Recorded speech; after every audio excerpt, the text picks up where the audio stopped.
Jubir Anies keceplosan lagi. Terbongkar janji busuk Surya Paloh pada Caimin bisa kelola kasus-kasus besar yang menjeratnya. Merapat ke Anies auto aman? Etian, emang siapa Surya Paloh sampai bisa ngatur status hukum seseorang?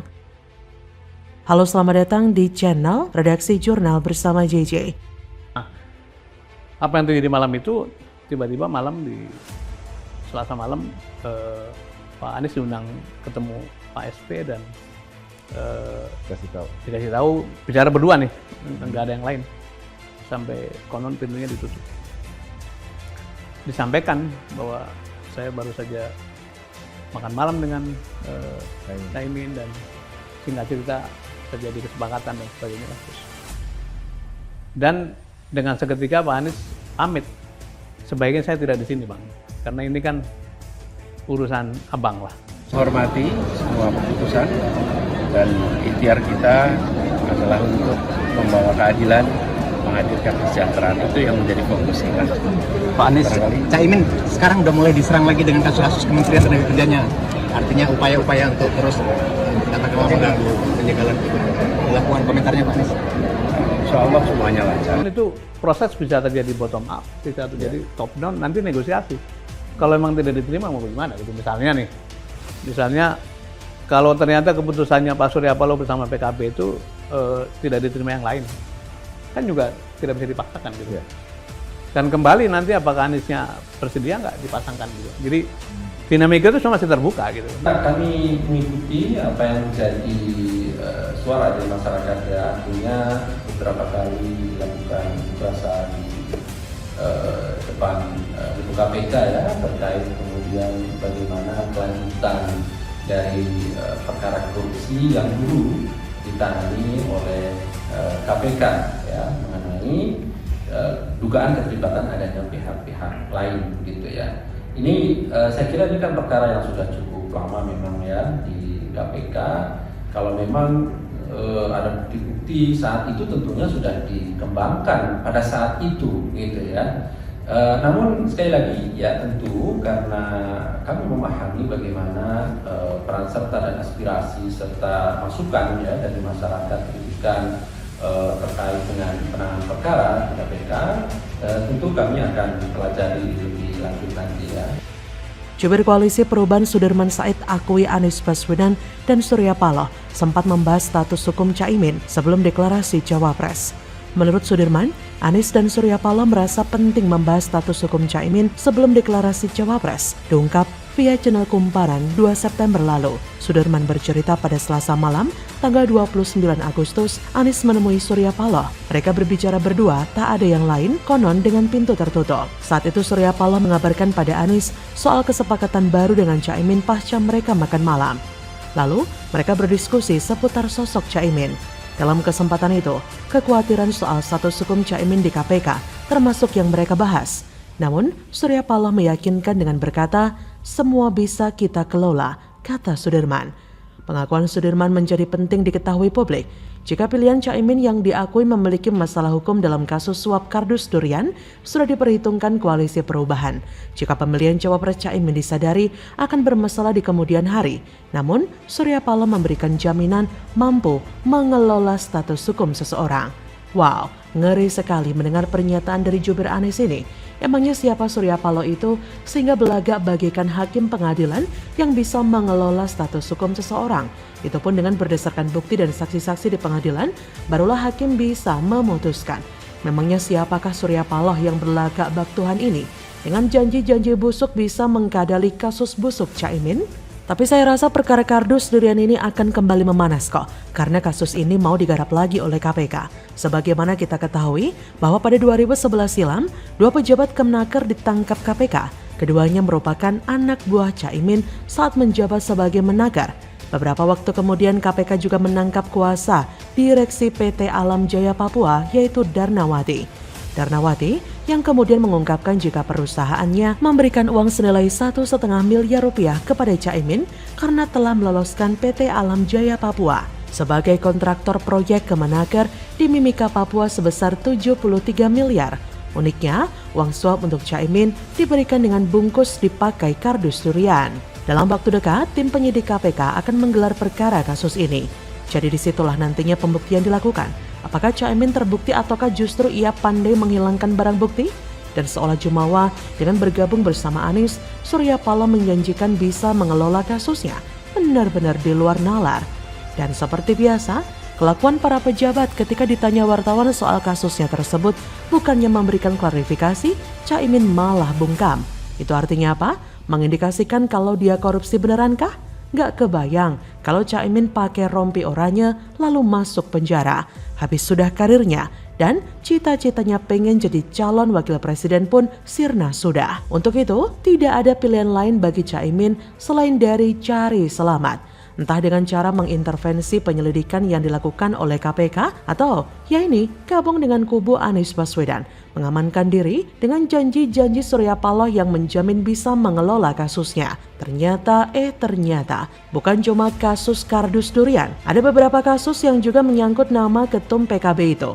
Seperti optimalisasi daerah ketika Caimin masih menjabat sebagai Menaker Trans, dirinya dikabarkan menerima gratifikasi terkait pembahasan anggaran untuk dana optimalisasi daerah. Dalam kasus ini, KPK berhasil menjerat 2 penyelenggara negara sebagai tersangka. Dan keduanya adalah bekas Direktorat Jenderal Pembinaan Pembangunan Kawasan Transmigrasi, Jamiluddin Malik, dan mantan anggota Banggar DPR, Charles John Mesang. Dengar-dengar, dalam kasus ini Caimin menerima uang sebesar 400 juta rupiah. Lalu kemudian soal proyek infrastruktur, Caimin juga diduga terlibat di dalam dugaan korupsi proyek pembangunan jalan yang digarap Kementerian PUPR tahun 2016. 12 orang menjadi tersangka dalam kasus ini. Salah satunya bekas anggota DPR fraksi PKB Musa Zainuddin yang menerima suap sebesar 7 miliar dari pihak pengembang. Suap itu dimaksudkan agar pihak pengembang mendapatkan sejumlah proyek infrastruktur dari Kementerian PUPR. Kejadian itu bermula ketika Musa Zainuddin mendapatkan hukuman 9 tahun penjara. Merasa keberatan dengan putusan yang sudah ingkrah, MZ mengakui bahwa dia tidak sendirian dalam menikmati uang hasil suap karena sudah dibagi-bagi. Ia juga mengaku bahwa dari 7 miliar itu, ia memberikan 6 miliar kepada Caimin melalui mantan sekjen PKB Jazilul Fawait. Mutiar ketahuan. Seperti pepatah yang mengatakan kebenaran akan mencari jalannya sendiri. Maka penulis menghadirkan pertanyaan, apakah Caimin pemimpin potensial ataukah pemimpin pembawa sial? Bagaimana menurut Anda? Ini kan barat terlalu kredit kalau cuma satu pintu.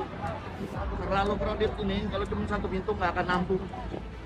Tolak JIS jadi markas macan Kemayoran, The Jackmania sebut JIS nggak layak jadi kandang Persija, baru sekali jajal langsung ambruk, Anies malah salahkan dan bahayakan supporter, kopla.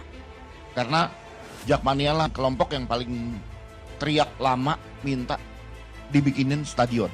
Nah sekarang tiba-tiba Pak Anies bangunin stadion, tapi ketika kita launching gitu, disitulah kita menemukan beberapa hal yang ternyata belum dilengkapin.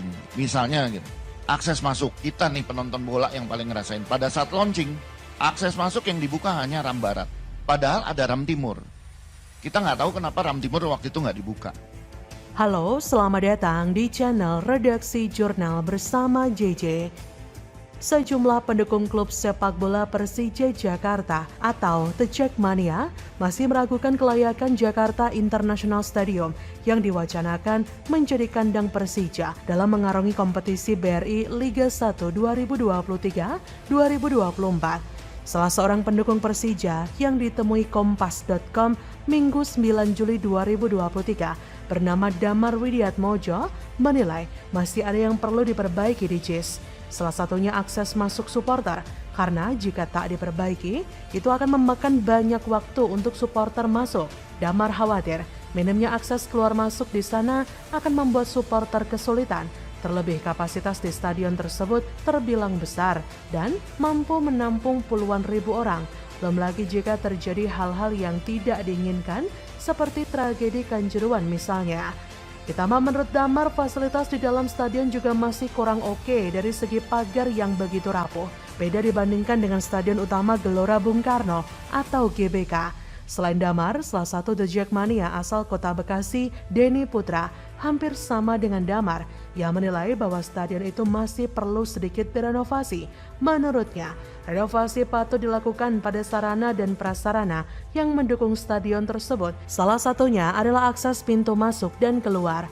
Bahkan dari salah satu politisi, Arya Sinulinga, mengunggah bukti bahwa pintu masuk Stadion JIS harus direnovasi. Bahkan dalam video yang ia unggah di akun Twitter pribadinya, Arya Sinulinga memperlihatkan para supporter Jakmania sangat kesulitan ketika mau masuk stadion, bahkan sampai desak-desakan. Dalam narasi cuitannya, ia mengungkapkan bahwa ia mendapat video itu dari salah satu pendiri supporter Persija Jakarta, The Jakmania. Dalam narasi cuitannya, ia mengungkapkan bahwa ia mendapatkan video itu dari salah satu pendiri supporter Persija Jakarta, The Jakmania, dan juga sebagai ex-ketua umum The Jakmania, Ferry Indra Sarif.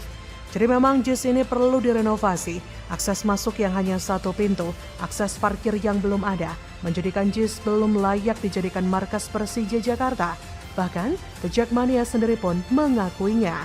Sebagai informasi, PJ Gubernur DKI Jakarta Heru Budi Hartono sebelumnya memberi sinyal bakal menjadikan JIS sebagai kandang klub sepak bola Persija.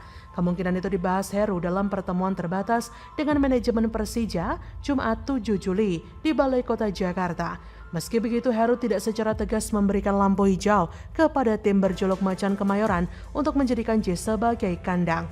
Heru hanya mengatakan jika pemerintah Provinsi Jakarta siap mendukung dan mendorong kemajuan Persija. Dari sini kita bisa melihat betapa lucunya Anies yang katanya cerdas, berwawasan, pintar, yang menurut Dr. Tifa sangat sulit dipahami rakyat yang rata-rata ber-IQ 78. Tapi membangun satu stadion saja masih meninggalkan banyak masalah. Pokoknya asal jadi, bisa dipamerkan dan dibanggakan.